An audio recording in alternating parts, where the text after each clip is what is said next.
Hello everyone, welcome back to the Storm 33. I am Tatiana. I'm here to finish the Bible stories for November the 11th, 2024.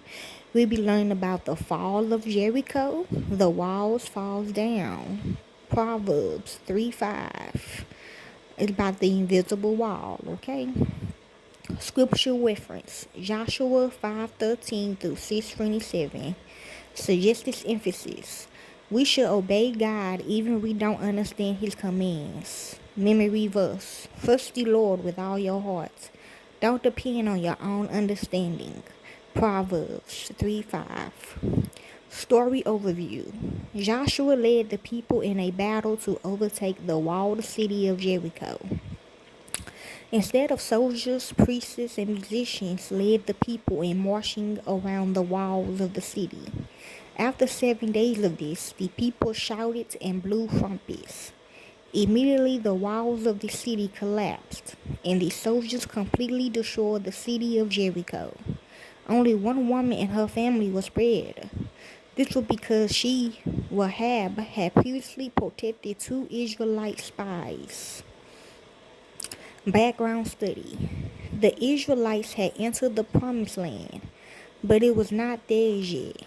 The first battle for the land was against the gateway city of Jericho. The people of Jericho had heard all about the Israelites, so they tightly shut up their city. Joshua 6:1.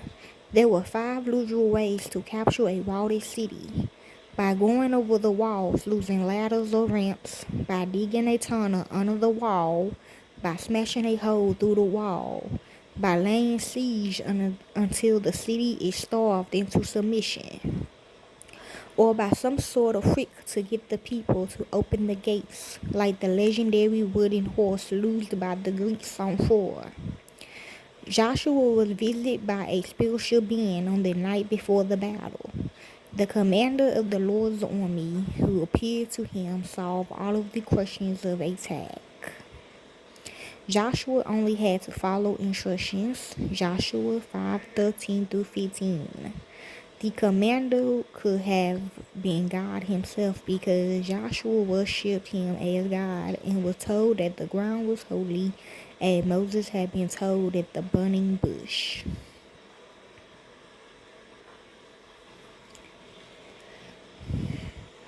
The drawn sword certainly indicates God's intended participation in the battle. The message for Joshua was a statement of fact, as if the battle was already over. The plan was unlike anything that an army would normally lose. Anyone without faith in the Lord would have thought the plan was ridiculous. Priests was to carry the Ark of the Covenant, and 7 priests, bearing 7 trumpets of ram's horns, were to go before the ark, blowing the trumpets continually. They were to circle the city once each day for 6 days. On the 7th day, the men were to march around the city 7 times. After the 7th circuit, the priests was to make one long blast on the trumpets. At the trumpet sound, the people were to shout loudly. The priestess was probably losing shofars. A shofar is a horn made from the curved horn of a ram. The horn had to be hollowed out and polished before a sound could be made on it. A shofar does not work like a trumpet. You can't play a tune on it. Instead, the shofar was used to send signals, announce special occasions, call soldiers to battle, and sound an alarm. The people did as instructed. As soon as they heard the trumpets, they shouted, and the wall fell down flat. The people charged into Jericho and captured it. Joshua instructed them to devote everything in the city to the Lord. Joshua 6:17 through 19. They were not to keep anything for themselves. This point can be stressed because it will come up in a later lesson when it is found that one man took some items for himself and hid them. Joshua 7:8-1. Because Rahab had previously protected Israelite spies, Joshua 2:8 through 14, she and those in her household were spared. The Israelites knew which horse was hers because she had placed a red cord in her window, following the instructions that the spies have given her. But every other living thing died when Jericho fell. Joshua 6:21.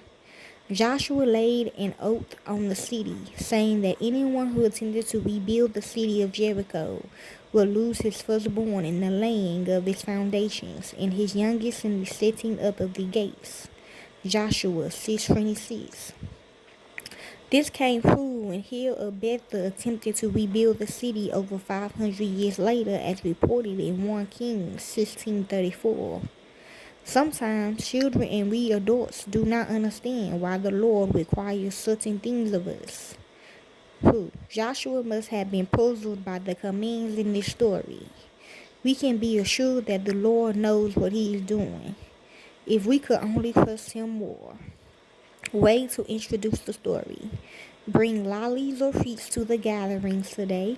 I have a lolly, candy for everyone who would make a silly face, or something similar.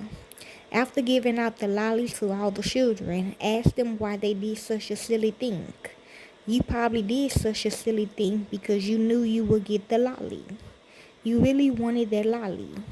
Sometimes we think that our parents ask us to do things that are silly. Let them name some. Cleaning their room, losing manners, etc. Even though we don't always understand why they ask us to do things, we do them because we want to obey them. We want them to be happy with us. Sometimes God commands people to do things that they do not understand. Why would someone obey God? Let them answer. We want to make God happy too. We know that he has a good reason when he asks us to do something. God commanded Joshua to do something. Others thought it was silly, but Joshua did it anyway. The story. The Israelites were now in the land that the Lord had promised to them. Joshua was happy that they was in the land, but he knew that his job was not over. It was just beginning. The people in the new land did not believe in God. They did not want God's people to live there. Joshua knew he must fight the people before the Israelites could live there. The first big city was Jericho. There were tall walls around the whole city. These walls were strong, and the only way to get into the city was through the city gates. The people in Jericho would never open the gates to the Israelites. As Joshua was thinking about how he could conquer the city of Jericho, he noticed a man standing nearby. The man had a sword drawn as if he were ready to fight. Are you on our side or on our enemy's side? Joshua asked. I am not for the enemy or for you. I am on the Lord's side. The man told Joshua to remove his shoes because he was on holy ground. Joshua knew that this was not just a man. This was the voice of the Lord. The Lord gave Joshua special instructions on how to win the battle of Jericho. The instructions were very unusual, but Joshua listened, and then he left and did exactly as the Lord commanded. First, Joshua told all of the army to line up. Then he told the priests to pick up the Ark of the Covenant and carry it behind the army. 7 priests was to walk in front of the Ark of the Covenant with big trumpet horns. Joshua told all of the people and some more fighting men to follow last behind the ark. So everyone lined up. First the army, then the 7 priests blowing trumpets, then the priests who carried the Ark of the Covenant, then the people and a guard of fighting men. All of them marched one time around the city of Jericho. The army and the people did not make any sound. The people inside the city of Jericho must have laughed at the Israelites. They probably thought the Israelites was crazy. Why would they marching around the city? They would never win any battles that way. Even though it seemed odd, Joshua and the people did exactly what the Lord commanded. They marched around the city once every day for 6 days. True, we did. Yes, you right, bud, man. On the 7th day, the Lord commanded the Israelites to march around the city 7 times, not just once. The people knew that after the 7th time when they heard the trumpets, they were supposed to shout as loud as they could. That is exactly what they did. When the priests blew the trumpets, the people shouted at the top of their voices. Guess what happened? All of Jericho's strong walls broke into small pieces and fell flat. The people must have been very excited. Now they could enter Jericho and win the battle. There was many rich things in Jericho, including gold, silver, and other riches. Joshua told the Israelites not to keep anything for themselves. Any riches that was found would belong to the Lord. They put them into the treasury in the tabernacle of the Lord. This instruction was not followed by a man called Achan. Achan secretly kept some of the plunder and hid it in his tent. Read more about this in the lesson Achan sin. Okay. Joshua remembered that the woman Rahab had protected the spies when they had previously came to Jericho. She had put a red cord in her window just as the spies had told her. When the Israelites saw the cord, they let Rahab and her family leave the city safely. They were the only people to escape Jericho alive. Review. Who told Joshua how to win the battle of Jericho?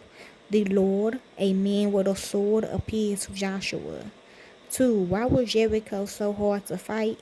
A strong wall surrounded the city. How many days did the Israelites march around Jericho? 7. On the seventh day, what did the Israelites do? March around the city 7 times, blew the trumpet, and shouted. What happened to the walls of Jericho? They broke into pieces and fell down. What did the Israelites do with the riches from Jericho? They put it in the treasury of the tabernacle of the Lord. Who was saved in the city of Jericho? Rahab and her family. Why was Rahab and her family saved from the fall of Jericho? 2 Israelite spies had hid in her house and promised to her that she and her family would be saved from the fall of Jericho. Reflect. What do you think it looked like when the wall of Jericho fell down? What did it sound like? What do you think the sound of the trumpet was like? How do you think the Israelites who marched around the city felt? Did they think it was silly? Or do you think they trusted God to help them conquer Jericho? 4. If you were told to march around the city of Jericho, would you believe doing this would lead to you conquering the city? Has God ever asked you or your family to do something that didn't make sense? What happened? Last one. What is something you want to trust God with? What is something you want to trust God will help you with? Is this easy or hard for you? Both. I'm gonna say hard. I'm gonna say hard, okay? Song suggestions. I don't want to, but then again, I don't want to, but I can't do it anyway. I don't know how to do it. Song suggestions. My God is so big song. The activities that the kids did last week, or 2 weeks ago, my bad. Make walls out of blocks or cores. See how high you can build them before they tumble. You could hide a piece of red cord in the room and let the children find it. For younger children, hang a red streamer from one of the windows in the room. Take the children for a walk outside and let them spot the window. Go outside and act out the battle of Jericho. List and discuss commands of God that seemed difficult or unusual in today's society. Examples: 1 Peter 2:13 through 15, 3:9 of Peter, Ephesians 6:1, and Matthew 5:4 and more. Crafts. Make paper trumpets. As you review the story, have the children blow the horns at the proper time. Okay, y'all, and that is the Bible story, The Fall of Jericho. The walls fall down. Okay, kind of like we said in Ring Around the Roses, we all fall down, but that's probably different though. But yeah, the walls finna fall down, y'all. Okay, y'all, be careful. Okay, be safe, stay prayed up. Okay, I love y'all. Peace. Okay, enjoy.